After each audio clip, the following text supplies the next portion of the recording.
Bienvenue. Il s'appelait Fidel Kombeti, un citoyen béninois assassiné froidement dans le commissariat de Manta. Nous sommes là, à Boukoumbe, au nord Bénin.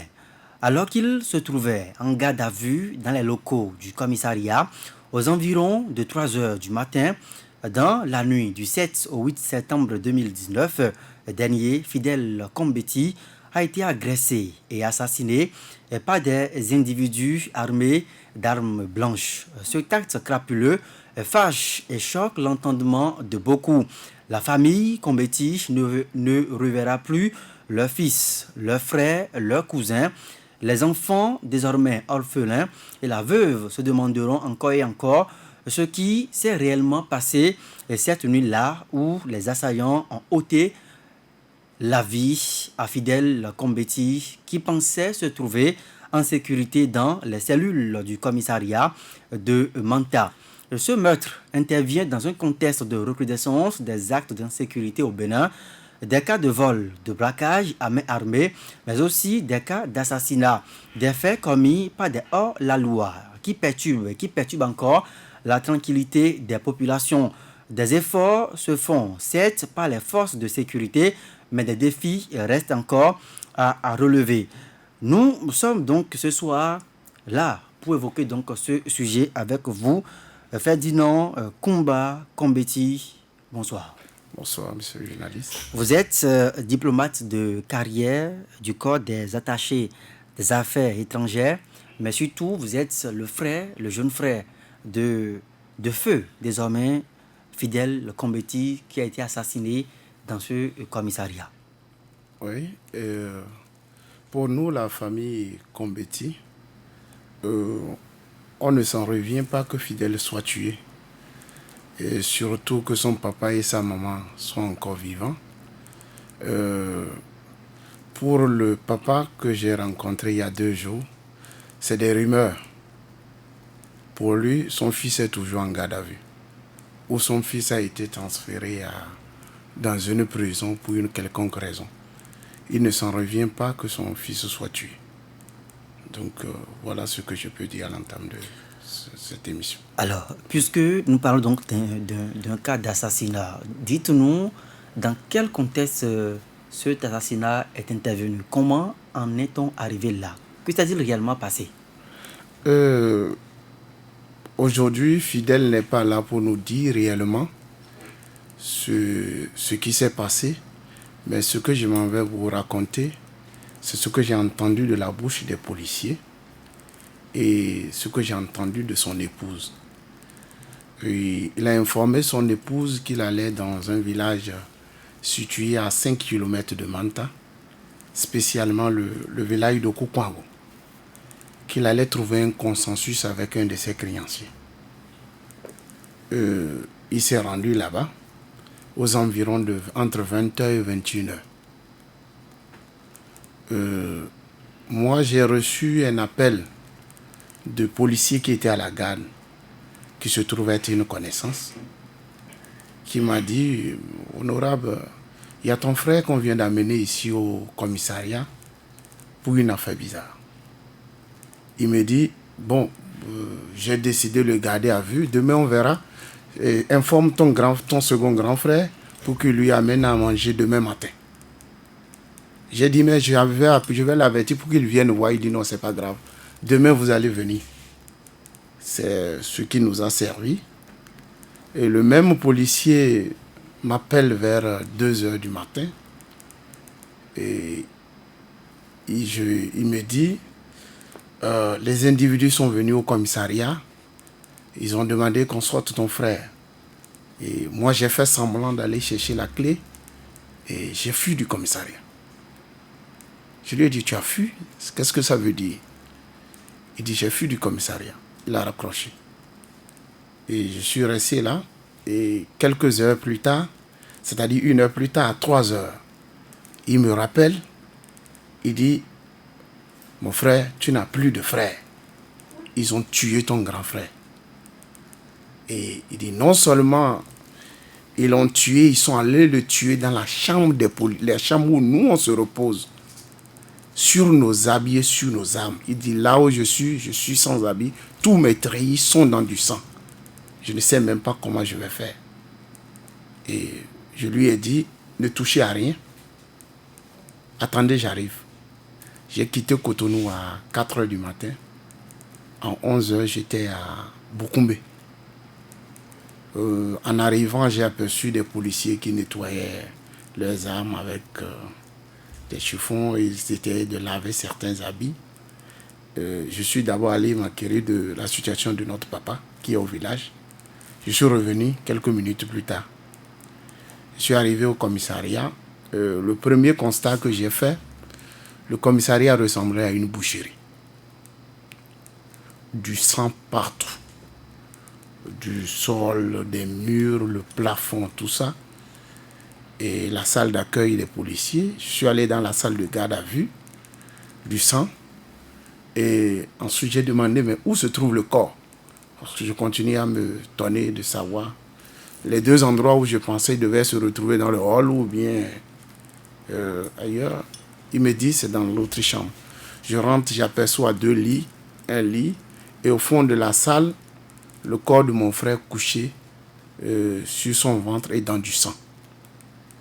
Et j'ai gardé mon sang-froid. Je suis ressorti. J'ai demandé au commissaire, qu'est-ce qui s'est passé ici? Le commissaire m'a dit, écoute, moi je n'étais pas sur place, j'étais dans une zone non couverte. En rentrant, ma voiture s'est enlisée. Je suis arrivé, j'ai trouvé ton frère qui respirait encore un peu. Le temps d'aller chercher un infirmier, au retour, il avait déjà rendu l'âme. L'infirmerie et le commissariat, qu'une route qui les sépare. Je lui ai dit, mais donc ça veut dire que tout ce temps avant que toi tu ne reviennes, aucun policier n'a essayé d'appeler un médecin pour soutenir, pour l'aider. Il a dit, c'est ce qu'il a constaté qu'il me dit. Et j'ai dit, mais pour quelle raison mon frère était-il gardé à vue? Il a ouvert le cahier. Il a écrit noir sur blanc, le CA de Manta et le délégué de Koukwango portent plainte contre le sieur Fidèle Kombeti qui tentait de rentrer dans une maison. Et le nom de la personne de la maison n'est pas connu. Ils ont mis des pointillés et ils ont ajouté l'intéressé posséderait une moto à Oudjou. C'est tout ce qui est écrit à l'intérieur du cahier avec des pointillés. J'ai demandé, mais comment peut-on porter plainte sans même connaître le plaignant? Vous venez porter plainte au nom de quelqu'un, vous ne connaissez même pas la maison de celui dont vous dites que l'intéressé a tenté de rentrer dans sa maison. Et le commissaire a automatiquement fait appel. Tout ce que je dis, là, on a maintenu les enregistrements de cette conversation. Et le commissaire le fait appel, le policier qui arrive et qui dit que lui, il attendait le lendemain pour compléter l'information, pour connaître le nom de la personne chez qui on aurait vu mon frère. Et il redonne une autre version qui est contraire à celle du cahier. Pourtant, c'est lui-même qui a noté. Il dit, mon frère aurait été vu dans un champ de maïs, où un monsieur rentrant a senti que toujours le commissaire qui parle? Non, le policier qui a bien reçu et noté. Ce qu'il a écrit dans le cahier est contraire de ce qu'il va me dire tout à l'heure. Mon frère était perçu dans un champ de maïs. Et que la personne rentrant aurait vu le maïs bouger, s'est dit qu'est-ce qui se passe dans ce maïs et aurait crié. Et que mon frère serait avec un autre. Et que cette autre personne a lancé un bois et a fui. Et que mon frère est resté jusqu'à ce que le délégué arrive et tout ça. Mais une chose est certaine, tout le monde reconnaît que c'est mon frère qui est l'auteur du coup d'appel, du coup de fil qui a alerté la police. Ça dit que c'est votre frère qui a appelé Feu Fidèle la police. Qui a appelé la police. Et un policier s'est rendu à 5 km. Policier qui est allé tout seul tout seul, et arrivé, aurait remorqué mon frère. Et ils sont arrivés au commissariat. Ils étaient au commissariat. Il n'était même pas question de garde à vue. Quand le CA et le délégué sont arrivés, le policier dit, je l'ai gardé à vue parce que c'est des autorités qui ont porté plainte. Si je ne le fais pas, il ne faut pas qu'on dise qu'il y a une situation et je n'ai pas. Il dit, j'attends le commissaire, que le commissaire arrive. Et voilà. Et en cherchant tout à savoir, le policier me révèle que un moment pendant que mon frère était en garde à vue, aurait demandé à voir le CA. Et le CA s'est approché, ils ont discuté devant la grille. Il y avait d'autres co-détenus à l'intérieur de la cellule. Fidèle n'était pas seul dans la cellule de garde à vue. Et aujourd'hui, on n'a plus aucune nouvelle de ces co-détenus. Où sont-ils passés? Personne ne sait. Ils ont pris l'argent beaucoup, ils ont saisi l'opportunité. Je ne sais pas. De quoi pour fuir. De quoi étaient-ils témoins? Je ne sais pas. Sont-ils vivants? Vous ne savez pas. Sont-ils morts? Vous ne savez pas. De toute façon, c'est un seul corps qu'on j'ai trouvé au commissariat. Et que disent les policiers par rapport donc à ces détenus qui sont évadés, visiblement? Non, aucune nouvelle. Dans tous nos échanges, aucune nouvelle à propos de ces détenus qui étaient à l'intérieur. Alors, j'ai une question pour vous. Oui. Quand Feu Fidèle Combeti quittait la maison, il laissait entendre qu'il allait trouver un terrain d'entente avec quelqu'un avec qui il devait de l'argent. Oui. Alors, que s'est-il passé dans ce village où il s'est rendu, à 5 km certainement du commissariat, pour qu'il puisse appeler un policier au secours? Une chose est certaine, j'ai 3 versions des faits. Fidèle n'est pas vivant pour me dire, voilà ce qui s'est passé. Le policier qu'il a reçu a sa version, le cahier, il y a une autre version dedans. Mais chose étonnante, c'est l'intervention du maire de Boukoumé au lendemain des faits. Le maire de Boukoumé dit que mon frère serait allé dans une maison, aurait sonné la porte d'un monsieur, a ordonné à ce monsieur de sortir, de lui donner sa moto et que lui va prendre cette moto pour donner à sa femme. Et que le monsieur, en entendant cela, est sorti. Mon frère lui aurait donné un coup de bâton et que cette personne serait tombée et criée. Je me suis posé plein de questions. Quelqu'un qui frappe à votre porte vous dit « Sortez, donnez votre moto, je vais donner à ma femme. » Vous avez vraiment le courage de sortir pour recevoir un coup. Ça, c'est la version du maire.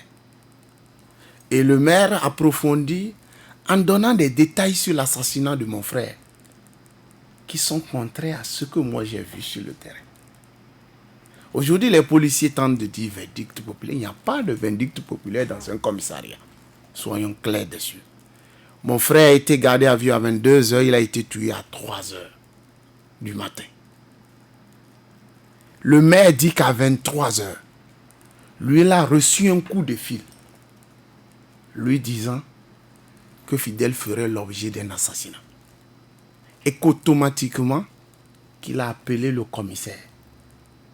Et que le commissaire l'aurait rassuré qu'il va appeler ses agents sur place.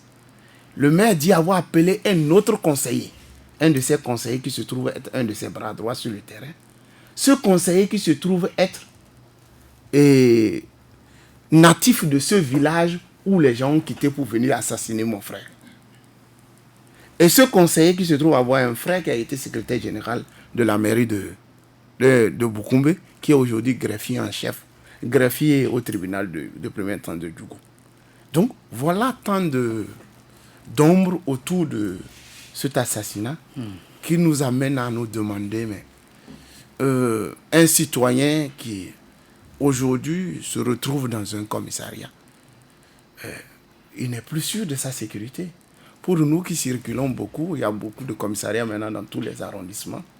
On peut, pour une simple routine, contrôle, t'arrêter, mais après dire que tu as été assassiné par des individus.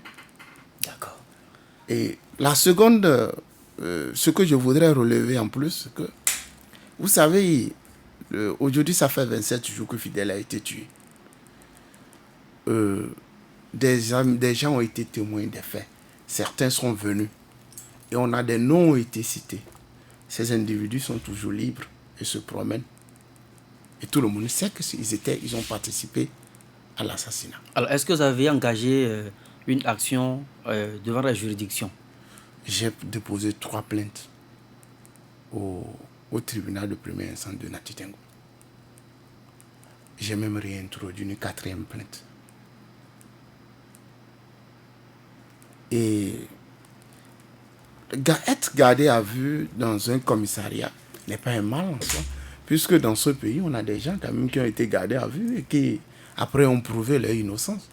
Je veux qu'on retienne le fait du 27 avril 2012, quand le président de la République a été conduit au commissariat de Cotonou, à 9h. Vous imaginez? Il arrive à 9h, 5 heures plus tard, qu'on aille organiser des cotonculteurs pour venir l'assassiner et dire que c'est une vindicte populaire au commissariat de Cotonou. Et que ce soit le maire et certaines personnes qui sont venues déposer plainte contre lui, je ne pense pas qu'on ne va laisser cette affaire brûler de cette façon. Ulrich Chatineau, première réaction après ce récit qui fait froid dans le dos. Déjà, je présente mes condoléances à la famille, à notre invité sur le plateau. Je trouve quand même que c'est grave parce que la vie humaine est sacrée. Après tout, peu importe ce qu'on peut lui reprocher, peu importe ce qu'il a fait, parce qu'on parle aujourd'hui de vol de moto à Oudjou, on parle, puisque les versions sont variées, sont multiples, on parle également donc d'une visite à une personne dans un village mitoyen. Donc il y a plusieurs versions de la situation. Peu importe donc tout ce qu'on peut lui reprocher, je pense pour ma part qu'on ne devrait pas en arriver là. Mais visiblement, quand je suis la logique du frère de la victime, je me dis, on soupçonne également la complicité des forces de l'ordre. Et là, je veux déjà commencer par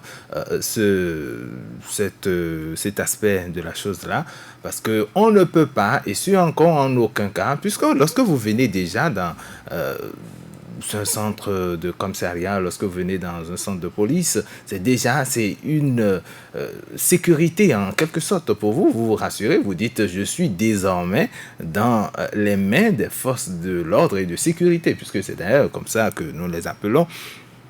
Alors, qu'est-ce qui peut arriver? Qu'est-ce qui peut se passer? C'est vrai que nous avons vu les derniers événements post-électoraux nous ont prouvé que dans la région, on peut donc s'en prendre aux biens publics, on peut donc détruire ou du moins détruire des installations publiques. Donc, cela peut peut-être amener à se dire... Oui, on peut peut-être assister à ces genres de scènes-là, mais combien... On peut défier l'autorité, les forces de l'ordre, voilà, c'est ce que je veux dire.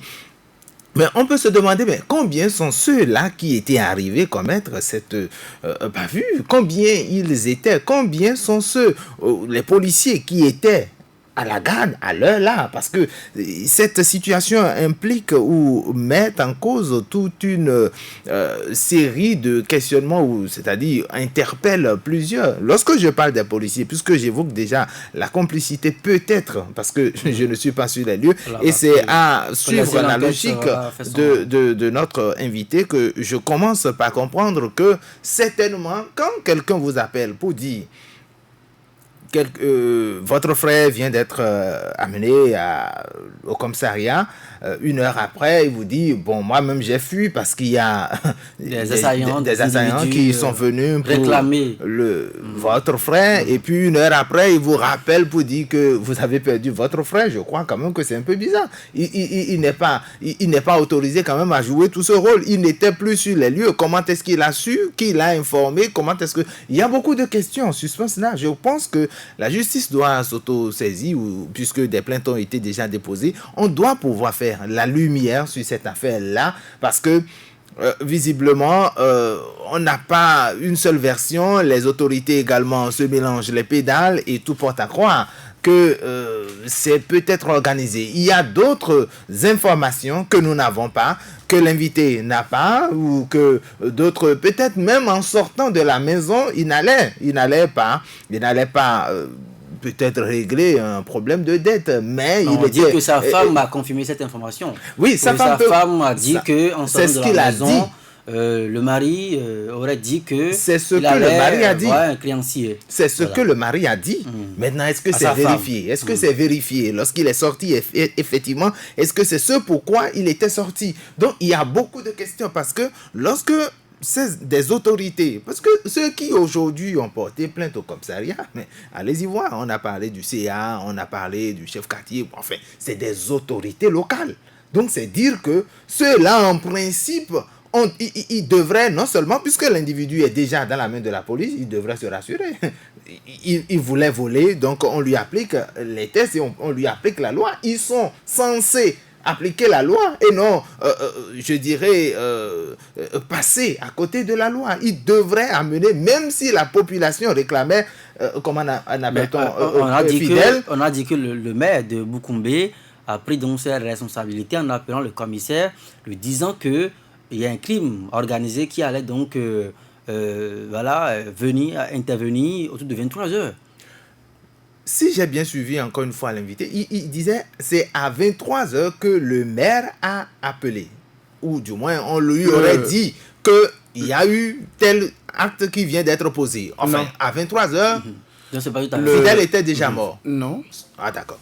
Fidèle a été admis en garde à vue à 22 heures. 23 heures, le maire reçoit l'information qu'il va être assassiné si rien n'est fait. Voilà. Parce qu'il y a déjà des assaillants, des groupes organisés qui tentaient de regagner le commissariat peut-être. Une raison de plus. Le maire dit qu'il a appelé le commissaire. Le commissaire dit qu'il n'était au courant de rien. C'est ce que le commissaire nous a dit. Et là, nous sommes à 23 heures. À 23 le commissaire dit qu'il n'était au courant de rien jusqu'au moment où il est venu constater le décès de Fidèle. Mais le maire, lui, il a reçu l'information déjà à 23 heures. La personne a été... Avant 23 heures. Le maire a reçu l'information à 23 heures. Fidèle a été tué à 3 heures. À 3 heures du matin. Alors que Fidèle a été admis dans le centre à 22 heures. Oui. Je crois que c'est bien ça. Oui. Une heure après, donc, le maire a eu l'information. Mais comment se fait... Mais c'est pourquoi je disais tantôt que les responsabilités sont partagées entre ceux qui ont tué, entre le chef quartier ou l'autorité locale qui a porté plainte, entre le maire, entre le commissaire, entre celui qui a appelé ce dernier pour lui dire que son frère qui l'a fui du commissariat, mais est d'abord le rôle du quand vous voyez, quand vous apprenez que des forces de l'ordre, des policiers fuient le commissariat simplement parce que des gens peut-être sont arrivés, je me demande comment est-ce qu'ils sont également organisés. D'abord, et c'est possible s'il est seul face à un groupe de 20 justement, individus armés, il ne peut pas être seul. Comment ils se sont organisés pour être seuls là? Même dans les patrouilles, on demande à ce qu'il ne soit pas seul. Il doit être 2, 3, 4. Donc, quand vous vous retrouvez dans des situations comme ça, vous vous demandez, mais qu'est-ce qui s'est réellement passé? Est-ce qu'il était le seul ou on a carrément demandé aux autres de quitter la scène? Il a compris le jeu comme quoi il ne pouvait pas attendre sur les lieux de peur de sa suivi. vie. Voilà. Donc, il a également Gabin, pris à son moment, la tangente. Aujourd'hui, malheureusement, on continue donc de pleurer, la famille continue de pleurer la mort de Feu, Fidèle Combeti. Il n'est plus là aujourd'hui, un peu comme le dit son frère, pour dire exactement ce qui s'est passé. Quels sont les niveaux de responsabilité ou bien la lecture que vous faites déjà? Je pense que je vais commencer d'abord par présenter mes condoléances à la famille de Fidèle qui n'est plus, malheureusement, parce que je pense que ce qui s'est passé est extraordinaire parce que nous sommes dans un commissariat et un milieu où on est censé être en sécurité totale lorsque on se retrouve là pour une raison ou une autre.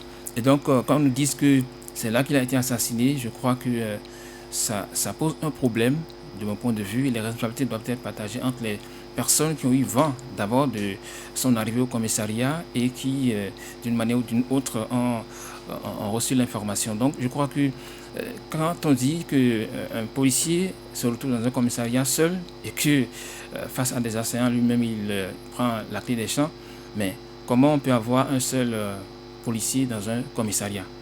C'est un drame. Avec des détenus. Des détenus. Et il est seul à répondre de tous ceux qui sont dans ce commissariat. Je crois que là, déjà, ça commence pas à se poser déjà le problème à ce niveau-là.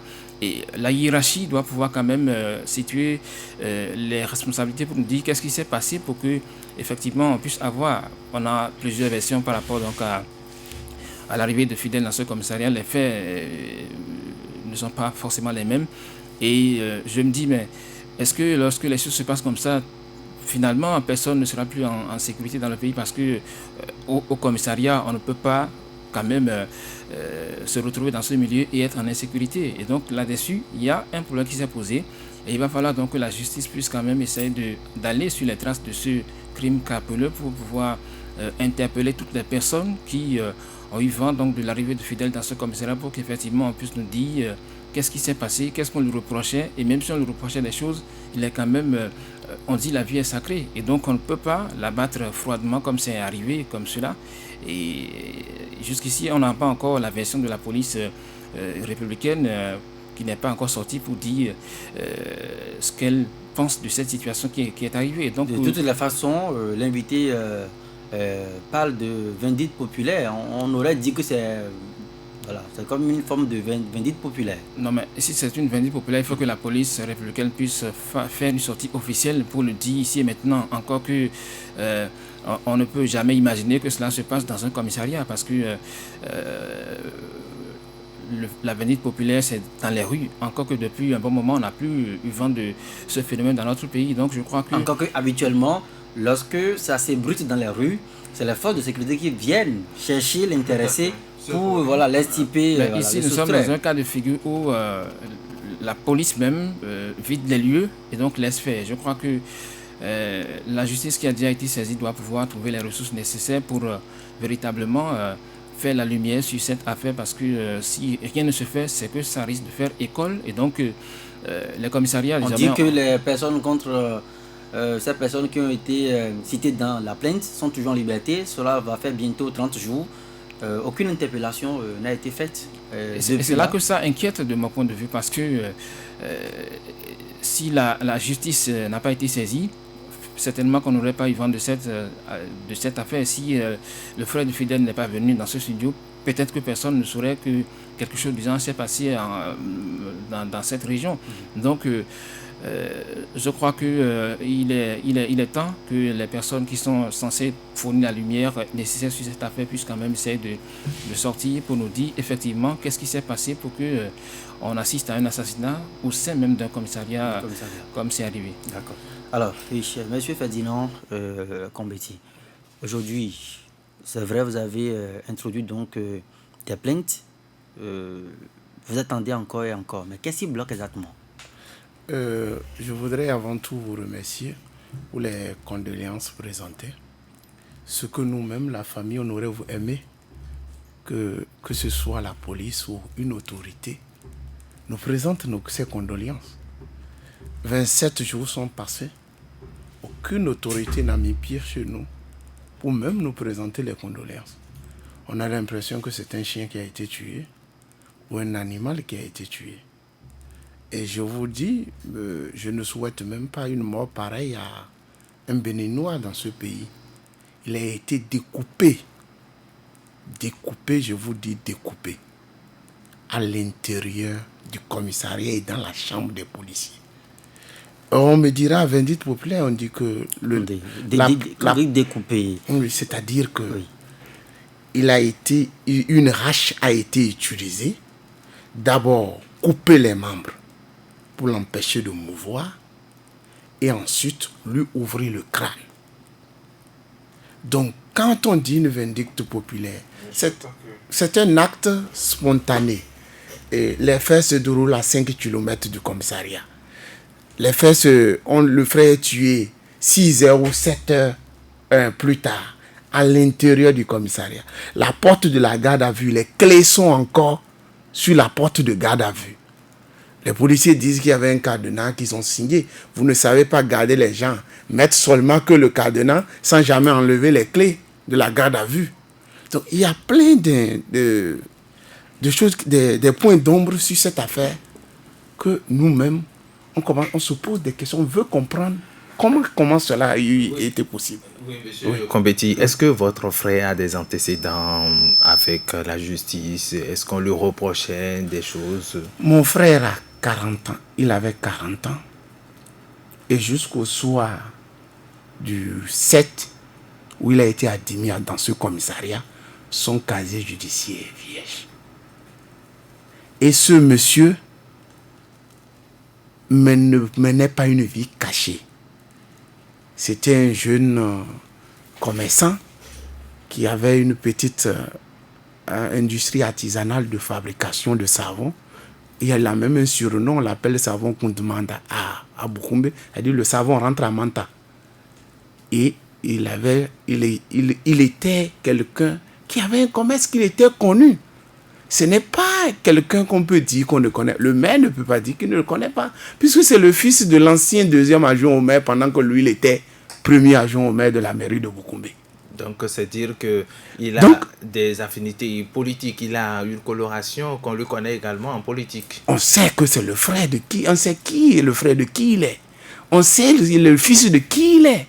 Donc, ce n'est pas un individu que tu poses des questions pour connaître. Si vous demandez aujourd'hui à n'importe qui à Bukumbe, Fidèle, tout le monde sait qui est Fidèle. Parce que s'il a été arrêté, ce que je voulais préciser, c'est que Fidèle avait des amis policiers.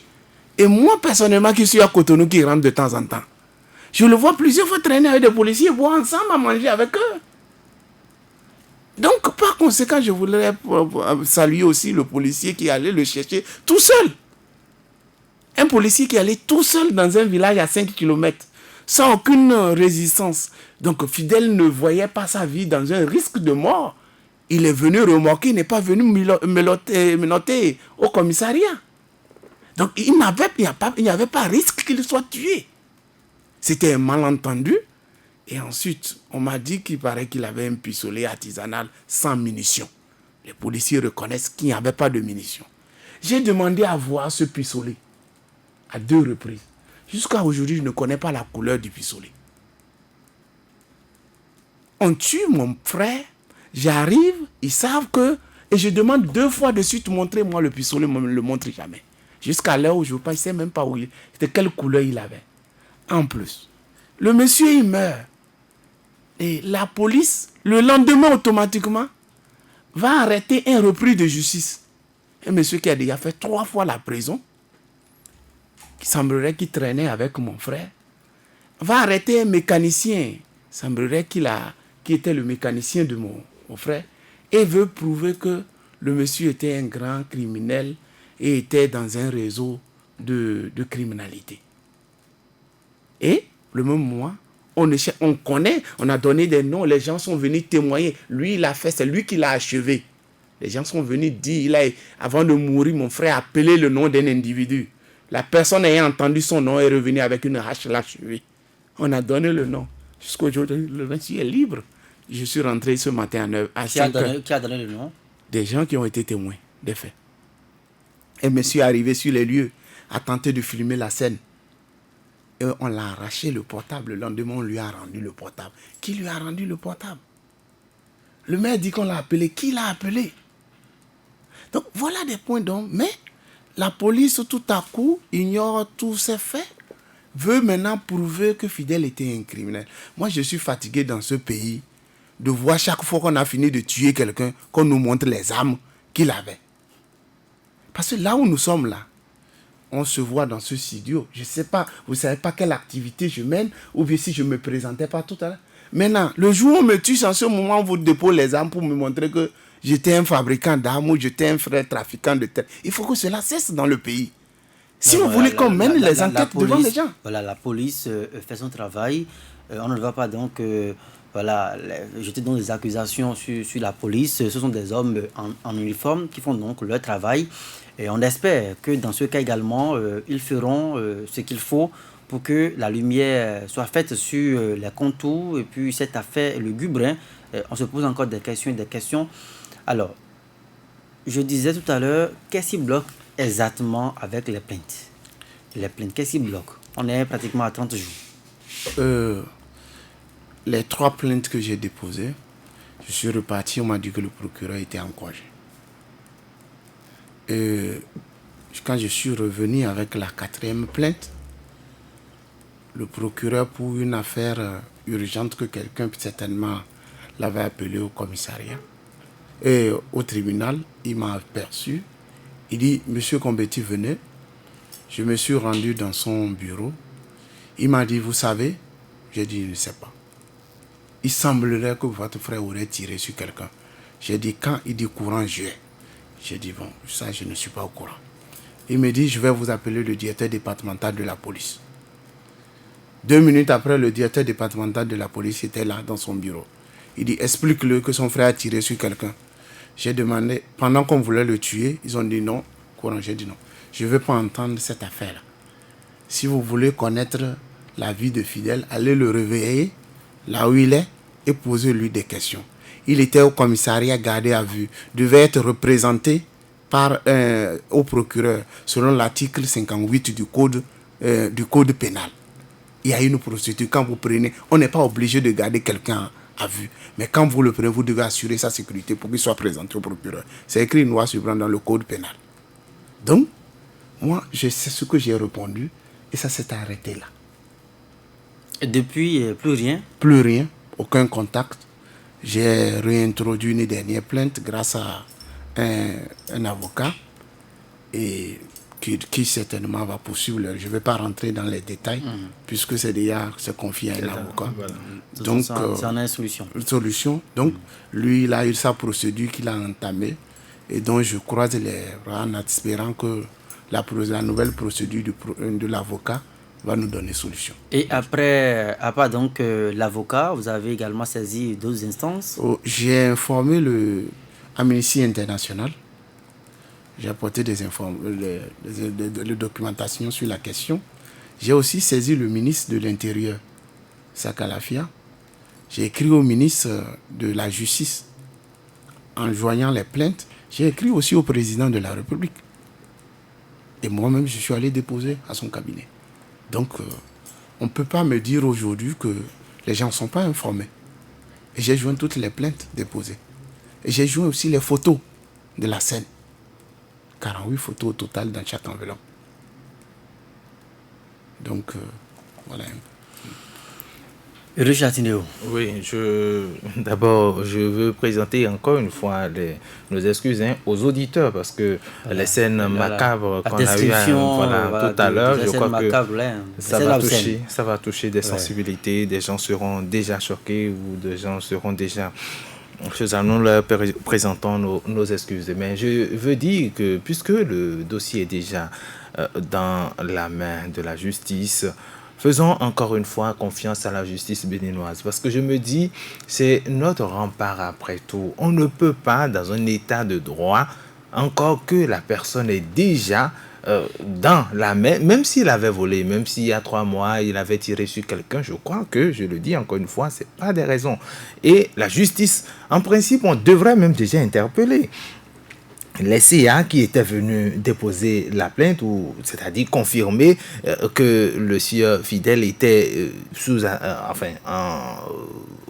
c'est-à-dire au commissariat, ceux-là qui étaient venus pour dire effectivement on l'a surpris ici et là, où il a toqué à la porte de quelqu'un, et puis voilà, on devrait déjà les interpeller. Et le commissaire qui doit en principe être à ce poste-là devrait même déjà de relever de ses fonctions. Il y a un minimum à faire quand des situations du genre se présentent, mais je m'étonne, et c'est pourquoi je demandais tout à l'heure s'il a une coloration également politique pour voir quels sont les liens possibles qu'on peut faire. Nous sommes en train d'analyser les faits. Voilà, donc je me dis au prime abord que, puisque vous avez également fait une insinuation tout à l'heure, vous avez dit que devant le procureur, vous étiez devant le procureur, vous lui avez posé votre problème et en 2 minutes, vous avez vu le directeur départemental de la police républicaine. Bon, c'est dire également que c'est comme si ils s'étaient déjà entendus ou ils se sont appelés par au moment où vous étiez en train de poser le problème, mais qu'en amont, il y avait déjà l'appel pour permettre à celui-là de répondre aussi promptement à cet appel-là pour venir vous expliquer tout ça. Donc, je prends tout ça comme étant des hypothèses pour vraiment faire éclore la vérité et je demande à ceux que ce soit le maire de Boukombe ou tous ceux-là qui ont eu vent de cette information, je pense qu'ils doivent réagir une fois encore pour se laver si on ne les interpelle pas, ils vont réagir comment?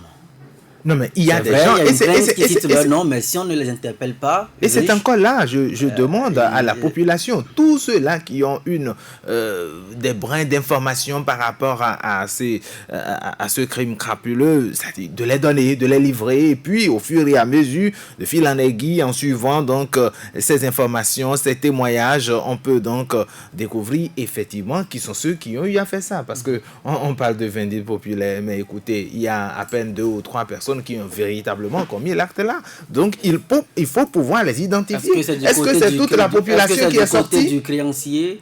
Le créancier on ne sait même plus vers qui il est allé ou dans quelle maison on l'a retrouvé. Merci. Il faut apporter une précision. Manta, c'est un petit arrondissement. Et le monde qui connaît un peu le peuple tamari qui vit, nous vivons en fonction des clans. Ceux qui ont tué sont connus. Et chez nous, il y a des rituels. Quand vous tuez, vous allez pratiquer un rituel. Ces rituels ont été pratiqués, on sait où ça a été pratiqué. Et qui est qui? Quand les gens ont fini de tuer, ils se sont réunis chez le délégué pour finir le rituel. Mais là, vous appelez encore le délégué, vous impliquez le délégué. Non, mais c'est le délégué. Il y a tellement de... Non, ce que je veux dire, c'est pourquoi si les gens veulent enquêter, si les gens veulent faire la lumière sur cet assassinat, c'est pas compliqué. Vous ferez vos dépositions, Ces preuves-là, vous les apportez à la justice. Pour qu'on puisse faire la lumière. Gabriel Zoman, mais l'essentiel aujourd'hui, qu'est-ce qui ne va pas chez les Béninois, chez certains Béninois qui en arrivent à ôter la vie? Ou est-ce qu'on met la confraternité au fait de la tolérance, tout au moins? Comment on fait? Il faut quand même qu'on éduque quand même les gens. Il va falloir interroger la sociologie béninoise à nouveau pour savoir ce qui se passe pour que l'on puisse ôter facilement la vie à son frère. Parce que c'est quand même des choses qui ne se passaient pas par le passé, justement. Et si aujourd'hui, on pense que c'est ôter la vie qui permet de se régler les comptes, ça doit pouvoir interpeller donc les personnes qui ont étudié la sociologie béninoise pour nous dire effectivement qu'est-ce qui a changé jusqu'à ce point pour qu'on en soit là, parce que ça attriste et ça inquiète beaucoup de personnes désormais, parce que finalement plus personne ne serait désormais en sécurité si on peut facilement mourir en étant dans un commissariat. Et donc à partir donc de toutes les personnes qui ont quand même eu vent de cette situation doivent essayer de coopérer avec qui de droit pour que effectivement on puisse faire la lumière. On puisse faire toute la lumière sur cette affaire. Ulrich disait tout à l'heure que il rappelait donc les événements politiques également où on a quand même eu cette défiance par rapport aux forces de sécurité. Est-ce que vous faites forcément le lien? Est-ce que ces événements ont laissé donc des arrière-pensées? On peut défier donc des autorités policières? Non, je pense que le lien, est-ce qu'on va le faire ici et maintenant? C'est pour cela que nous avons l'obligation de laisser la justice, qui est déjà saisie de ces dossiers, pouvoir aller sur les traces pour essayer de nous dire exactement qu'est-ce qui s'est passé. Parce que, oui, on a rappelé tout à l'heure que l'intéressé également est issu d'une famille où on est du milieu politique. Moi, je suspecte peut-être un règlement de compte, parce que là, le nombre de personnes qui sont intervenues dans cette affaire, c'est quand même pas une seule personne, ce n'est pas 2 personnes, donc il y a forcément quelque chose qui cloche à ce niveau-là, et donc il faut chercher à savoir. Donc je crois que on va donc vous donner la parole. Vous avez 1 minute pour conclure. Merci de m'avoir reçu dans votre studio à Soleil FM. nous continuons d'espérer, de croire à notre justice. Je sais qu'on a des juges d'une compétence extraordinaire. Et en plus, c'est pas tout le monde, il ne faut pas mettre tout le monde dans le même panier. On a aussi de très bons policiers. Moi-même, dans ma famille, j'ai eu des oncles qui ont été policiers, qui ont été commissaires. Donc, par conséquent, la police est un patrimoine à tous. Et il ne faut pas que les gens pensent que quelqu'un travaille contre un autre. Nous sommes tous fils et filles d'une même nation.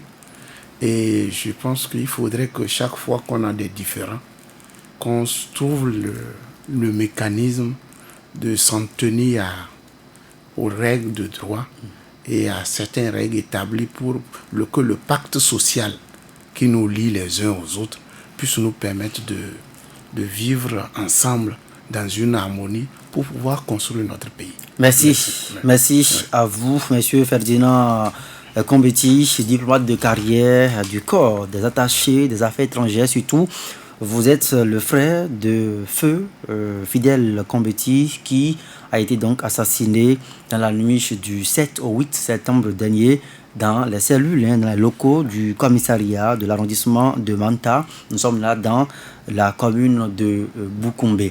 Merci à vous également, Gabin Azoman, à vous, Ulrich Atindéou. L'intégrale, c'est la fin. On se retrouve encore demain pour un autre numéro.